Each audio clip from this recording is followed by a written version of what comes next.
Hello, ഇത് ഞങ്ങളുടെ ഒരു എറണാകുളം ട്രിപ്പിൻ്റെ വീഡിയോ ആണ്. ട്രിപ്പെന്നൊന്നും പറയാൻ പറ്റില്ല.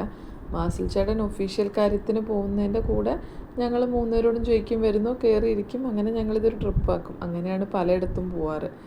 ഇത് മാർച്ച് എൻ്റെ അടുത്തൊരു വീഡിയോ ആണ് കേട്ടോ. മറ്റേ ഫിനാൻഷ്യൽ ക്ലോസിങ്ങിൻ്റെ കാര്യമായിട്ട് ചേട്ടാക്കി പല കടയിലും റിട്ടേൺ കൊടുക്കാനും പിന്നെ എന്തൊക്കെ എടുക്കാനും അങ്ങനെയൊക്കെ ഉണ്ട്. ചേർത്തലയിൽ നിന്ന് ഇറങ്ങിയപ്പോൾ തന്നെ സേവിക്കുട്ടന് ഉറക്കമാണ്. അവൻ്റെ അടുത്തൊരു ആനേനെ കണ്ടിട്ടില്ല. സ്ലീപ്പിംഗ് പില്ലോ ആണ്. അത് അവന് കുഞ്ഞിലെ ചേച്ചീൻ്റെ ഹസ്ബൻഡ് ഫെബി ചേട്ടായി ഗിഫ്റ്റ് ചെയ്തതാണ്. ഇപ്പം അങ്ങനത്തെ ആന കണ്ണൂർ വീട്ടിലുണ്ട്, ചേർത്തല വീട്ടിലുണ്ട്. എല്ലാ അവൻ പോകുന്ന വീടുകളിലും ഓരോ ആനയുണ്ട്. ആന ഇല്ലാണ്ട് അവൻ ഉറങ്ങില്ല. അപ്പം ഞങ്ങൾ ടോളൊക്കെ കഴിഞ്ഞ് ഇങ്ങനെ പോവാണ്. ജയലക്ഷ്മിയൊക്കെ കണ്ട് ഇങ്ങനെ എറണാകുളത്തോട്ട് പോവാണ്. സേറയും ഫ്രണ്ടിലത്തെ സീറ്റിലാണ്. അവൾ ഉറങ്ങായിരുന്നു എന്ന് തോന്നുന്നു. പിന്നെ ഞങ്ങൾ HNC-യിലെത്തി. അവിടെ ചേട്ടായിൻ്റെ എന്തൊക്കെയോ കാര്യങ്ങളുണ്ട് ചെയ്യാൻ. അപ്പോൾ ടൈം എടുക്കുന്നുണ്ട്. ഞങ്ങൾ അവിടുന്ന് മെട്രോ കയറി ലുലുവിൽ പോയി. അപ്പോൾ അത്ര വോക്കബിൾ ഡിസ്റ്റൻസിൽ പെട്ടെന്ന് പോയി. അപ്പോൾ ജസ്റ്റ് വെറുതെ പിള്ളേർ ഇതുവരെ ലുലുവിൽ പോയിട്ടില്ല. ഞങ്ങൾ ഇതുവരെ പോകണം എന്നൊക്കെ വിചാരിച്ചിട്ട് നടന്നില്ല. അപ്പോൾ ജസ്റ്റ് ഒന്ന് വെറുതെ ലുലു ഒന്ന് കയറി ഇറങ്ങി കണ്ടു വരാമെന്ന് പറഞ്ഞ് പിന്നെ ലുലുവിൻ്റെ ഹൈപ്പർ മാർക്കറ്റിൽ പോയി ഇച്ചിരി ഇഷ്ടപ്പെട്ട എന്തൊക്കെയൊക്കെയോ കഴിക്കാൻ വാങ്ങി. അങ്ങനെ ഞങ്ങൾ തിരിച്ചു വന്നു. അപ്പോഴത്തേക്കും അവിടുത്തെ കാര്യങ്ങൾ തീർന്നായിരുന്നു. സേവിയും എല്ലാം ഇങ്ങനെ ഭയങ്കര ആകാംക്ഷയോടെ നോക്കുമായിരുന്നു. അവ ഇപ്രാവശ്യം വലിയ അലമ്പൊന്നും ഉണ്ടായില്ല. നല്ല മോനായിട്ടെല്ലാം കണ്ടു ഒക്കെ ഇരിക്കുമായിരുന്നു. ചിരി കണ്ടില്ല ചെറുക്കൻ്റെ. അങ്ങനെ ഞങ്ങൾ ലുലുന്ന് പിന്നെ തിരിച്ചിങ്ങനെ വരുമ്പോൾ ഞാൻ ആ എറണാകുളത്തിൻ്റെ ട്രാഫിക്കൊക്കെ നമ്മൾ ആ ഫ്ലൈ ഓവറിന്ന് വെറുതെ ജസ്റ്റ് ഇങ്ങനെ വീഡിയോ എടുത്തതാണ്. അന്നൊരു മഴയുണ്ടായിരുന്നു. ഈവനിങ് ചെറുതായിട്ടിപ്പോൾ ഈ ഒരു വേനൽ മഴ തുടങ്ങിയ സമയമായിരുന്നു. സേവി എന്താണ് ഈ ആൺപിള്ളേരുടെ ഒക്കെ ഇതായിരിക്കുമല്ലോ, കാറ് ഭയങ്കര കാർ പ്രാന്തനാണ്. കാറിനകത്ത് അവൻ കാർ ഓടിച്ച് കളിക്കുകയാണ്. അങ്ങനെ ഞങ്ങൾ രാത്രി ഫുഡ് അടിക്കാൻ വേണ്ടി ഞാനൊന്നും വേണ്ടാന്നൊക്കെ പറഞ്ഞിരിക്കുകയായിരുന്നു. മാസ്റ്റേട്ടൻ നല്ല എന്തായിരുന്നു ആ കടേൻ്റെ പേര്, ഞാൻ മറന്നുപോയി. തട്ടുകട കേട്ടോ, ഉപ്പും മുളകും അങ്ങനെ എന്തോ ആയിരുന്നു, പാലാരിവട്ടം അവിടെ എന്നിട്ട് അവിടുന്ന് നല്ല അടിപൊളി ദോശയും ചിക്കൻ ഫ്രൈയും ചമ്മന്തിയൊക്കെ. ഇപ്പോൾ തന്നെ വായിൽ വെള്ളം വരുന്നു. ഇവരുടെ ആ തീറ്റയും ഇതൊക്കെ കണ്ട് കുഞ്ചൂര് ചേട്ടാ വാരി കൊടുക്കുമായിരുന്നു.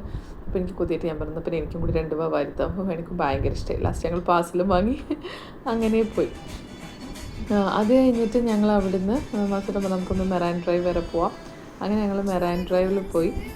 മാസേട്ടൻ പിന്നെ അങ്ങനെ ഈ നമ്മൾ ട്രിപ്പിനൊക്കെ പോയാൽ തിരക്കുള്ള മനുഷ്യരൊന്നുമല്ല കേട്ടോ. പെട്ടെന്ന് നമുക്ക് അവിടുന്ന് പോകണം അങ്ങനെയൊന്നുമില്ല. ഈ വീഡിയോയിലൊക്കെ സോങ് ഉണ്ടാവും. ബോട്ടിങ്ങിന് പോയതാണ്. അതിൻ്റെ അവിടെ ഭയങ്കര 8 നാളം പൊട്ടത്തിൽ ഒച്ചയൊക്കെ വെച്ച് ഭയങ്കര അടിപൊളിയായിട്ടുള്ളൊരു ബോട്ട് യാത്രയായിരുന്നു. ഇപ്പോൾ അധികം ആൾക്കാരൊന്നും ഉണ്ടായിട്ടില്ല. അതുകൊണ്ട് ഭയങ്കര എല്ലാവരും നല്ല ഡാൻസും ഒക്കെ ആയിട്ട് അങ്ങനെ പോയി. മസ്റ്റേണ്ട അത്ര ലേറ്റ് ആയാലൊന്നും കുഴപ്പമില്ല. പോകുന്ന ഇടം സമയമെടുത്ത് എൻജോയ് ചെയ്തു. അതാണ് പുള്ളീൻ്റെ അതൊരു നല്ല ഒരു സ്വഭാവമായിട്ട് എനിക്ക് തോന്നാറുണ്ട്. അങ്ങനെ ഷിപ്പ് യാർഡൊക്കെ കാണിച്ചു കൊടുക്കുമായിരുന്നു കുഞ്ചുവിനെ. അതാണത്. അപ്പോൾ അങ്ങനെ അതൊക്കെ കണ്ടു. ചേച്ചി അനിയനും കൂടി ഡാൻസായി. അങ്ങനെ അവരോരോന്നൊക്കെ കാണുന്നു, ഡാൻസ് കളിക്കുന്നു. സേവിക്ക് ഉറക്കവും വരുന്നുണ്ട്. പിന്നെ കുഞ്ചുവിനൊരു ഡാൻസ് ഇത് കണ്ടോട്ടാ.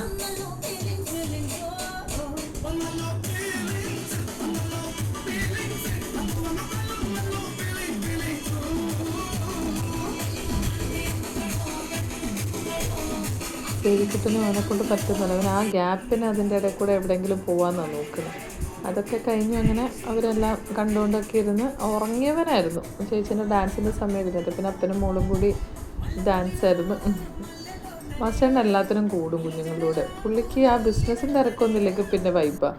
പക്ഷെ കടയിലോട്ട് കയറി അമ്മോ ഇതില്ലേ 2 പ്രാവശ്യം ഞങ്ങൾ അടുപ്പിച്ച് എറണാകുളത്ത് പോയി. അതാണ് കേട്ടോ ഇങ്ങനെ വീഡിയോ. ആ ദിവസം അത് കഴിഞ്ഞ് ഞങ്ങൾ വീട്ടിലോട്ട് പോയി. സേവിക്കുട്ടിനെ കണ്ടില്ലേ, കാറിൽ എവിടെയും സ്ഥലമില്ലാത്തതുകൊണ്ട് അതൊന്നും സേഫ് അല്ല, എനിക്കും അറിയാം. പക്ഷെ ഒരു രീതിയിൽ അവനൊന്ന് പിടിച്ചിറക്കാൻ പറ്റുന്നില്ല. ഞാൻ മാക്സിമം ട്രൈ ചെയ്തു. പിന്നെ കുറച്ച് നേരം കഴിഞ്ഞപ്പോൾ അവൻ തന്നെ ഇറങ്ങി. അവിടെ കയറി കിടക്കുന്നു, കാർ ഓടിക്കുന്നു, പുറകിൽ വണ്ടി ഓടിക്കുന്നവർക്കേ ചിരിയൊക്കെ വരുമായിരുന്നു. കുറച്ച് നേരം കഴിഞ്ഞപ്പോൾ പിടിച്ചെഴുന്നേൽപ്പിച്ചു. പിന്നെ ഇന്ന് ഞങ്ങൾ ഇതും ചേട്ടാൻ്റെ ബിസിനസ് ആവശ്യത്തിന് തന്നെ പോയതാണ്. അപ്പോൾ ഞങ്ങൾ ഈ സുഭാഷ് പാർക്കിൻ്റെ ഇപ്പുറത്ത് മറ്റേ പിള്ളേരുടെ ഒരു പാർക്കില്ലേ, മായാവിയും കുട്ടൂസിനൊക്കെ ഉള്ള, എറണാകുളം പോയവർക്കറിയാം. അവിടെ പോകാമെന്ന് വെച്ചു. അപ്പോൾ ഞങ്ങൾ ആ ബോട്ട് ജെട്ടീൻ്റെ അവിടെയാണ് വണ്ടി വെച്ചത്. അപ്പോൾ ഒത്തിരി പ്രാവുകളുണ്ടായിരുന്നു. അപ്പോൾ കുഞ്ഞിന് അതിൻ്റെ പുറകെയൊക്കെ. അപ്പോൾ അതിൻ്റെ ഇപ്പുറത്ത് തന്നെ ഒരു ബസ്സിൽ ഇങ്ങനെ ഒരു റെസ്റ്റോറൻറ്റ് പോലെ നല്ല ഫുഡായിരുന്നേ. നമ്മുടെ കണ്ണൂരുകാരുടെ പോക്കറ്റ് ഷവർമയൊക്കെ ഉണ്ടായിരുന്നു. അതും ജ്യൂസൊക്കെ കഴിച്ച് ഞങ്ങൾ പാർക്കിലോട്ട് പോകുന്നതാണ്. അപ്പോൾ ആദ്യം ഞങ്ങൾ സുഭാഷ് പാർക്കിലാണ് പോയത്. അപ്പോൾ മസ്റ്റേട്ടൻ പറയുന്നുണ്ട്, ഇതല്ലടി ഞാൻ ഉദ്ദേശിച്ച ഒരു കിഡ്സ് പാർക്ക് ഉണ്ട്. ആ കിഡ്സ് പാർക്ക് എനിക്കും ഭയങ്കര ഓർമ്മയുള്ളതാണ്. പണ്ട് ചാച്ചൻ്റെ അമ്മേൻ്റെയും കൂടെ ഞങ്ങൾ കുഞ്ഞിലായിട്ട് പോയത് എനിക്ക് ഓർമ്മയുണ്ട്. ഈ കുട്ടൂസിനും മായാവിനൊക്കെ കണ്ടത്. പിന്നെ ഞങ്ങൾ അവിടുന്ന് മാറി ആ പാർക്കിൽ പോയി. എന്നിട്ട് ചേട്ടായി ഞങ്ങളവിടെ വിട്ടിട്ട് ചേട്ടായി പോയി. സത്യം പറയില്ല 3 മണിക്കൂർ പിള്ളേരവിടെ കളിച്ച് തകർത്തു. പക്ഷെ ഞാനങ്ങ് മടുത്തി. സേവി ഏത് വഴി ഓടുന്നറിയാലോ, പാവം കുഞ്ചൂട്ട്. അവനെപ്പോഴും ശ്രദ്ധിക്കേ, എൻ്റെ കൂടെ അവനെ ടേക്ക് കെയർ ചെയ്യാൻ കൂടാതെ, അല്ലെങ്കിൽ ഞാൻ വലഞ്ഞു പോവും. പിന്നെ അവനും ഭയങ്കര ചേച്ചി മോനാണ് സേവി.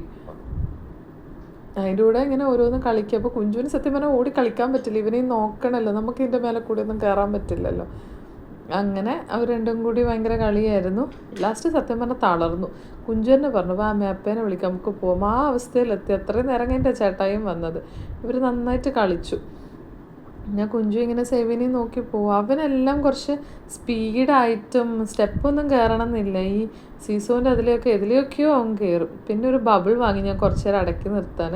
അപ്പോഴത്തേക്കും ചേട്ടായി വന്നു. പിന്നെ അവിടെ ഒരു ഇങ്ങനെ ലോൺ പോലെ ഉണ്ടായിരുന്നു. അവിടെ ഇങ്ങനെ അവർ കുറേ നേരം ഈ ബബിൾസൊക്കെ ആക്കിയിട്ട് കളിച്ചു. സേവിക്ക് നല്ല ഉറക്കം വരുന്നൊക്കെ ഉണ്ടായിരുന്നു. പിന്നെ ഞാൻ വെച്ച് കുറച്ച് നേരം കളിച്ചിട്ട് പിന്നെ പാലൊക്കെ കുടിച്ച് ഡ്രസ്സൊക്കെ മാറ്റിയിട്ട് അങ്ങനെ വണ്ടിയിൽ കയറ്റുക. അങ്ങനെ ചേച്ചി അനിയനും കൂടി കളിയായിരുന്നു. അപ്പോൾ വേറെയും കുഞ്ഞുങ്ങളുണ്ടായി. ബബിൾസ് എല്ലാവർക്കും ഇഷ്ടമാണല്ലോ. അപ്പോൾ എല്ലാവരും അത് പിടിക്കാനൊക്കെ ഓടി. ഇങ്ങനെ ഇവർ എല്ലാവരും കൂടി കുറേ നേരം ഇങ്ങനെ കളിച്ചു. സേവി ചേച്ചീൻ്റെ പുറകെ പോയി. ചേച്ചി എന്തോ മാജിക് കാണിക്കുന്ന പോലെ അവന് ചേച്ചീൻ്റെ പുറകെ പോയി. പിന്നെ ഇവൻ മറ്റേ പോകുന്ന ഒന്നിനെ പിടിക്കാൻ വേണ്ടിയിട്ടാണ് പോകും. ഒത്തിരി എണ്ണത്തിന് അവന് വേണ്ട. അത് കഴിഞ്ഞ് മാസ്റ്ററും പറഞ്ഞു, നമുക്കെന്നാൽ എന്തായാലും ഇവിടം വരെ വന്നില്ലേ, ഫോർട്ട് കൊച്ചിയിൽ പോവാം. ഒത്തിരി ലേറ്റായിരുന്നു, 9 ആയിരുന്നു. അവിടെ എല്ലാം ക്ലോസ് ചെയ്തു. അപ്പോൾ ആ സമയത്ത് ഇങ്ങനെ ഒത്തിരി മീനൊക്കെ കൊണ്ട് വിൽക്കാൻ കഴിഞ്ഞു. പിന്നെ ചീനി വലയിൽ ഇങ്ങനെ പിടിക്കുന്നതൊക്കെ കണ്ടു. എന്ത് രസമല്ലേ ഫോർട്ട് കൊച്ചി സ്ട്രീറ്റൊക്കെ, എന്താ നെയിമൊക്കെ അല്ലേ. അങ്ങനെ അവിടെ കുറേ ഇതൊക്കെ കണ്ട് ഞങ്ങളങ്ങനെ തിരിച്ചു വന്നു.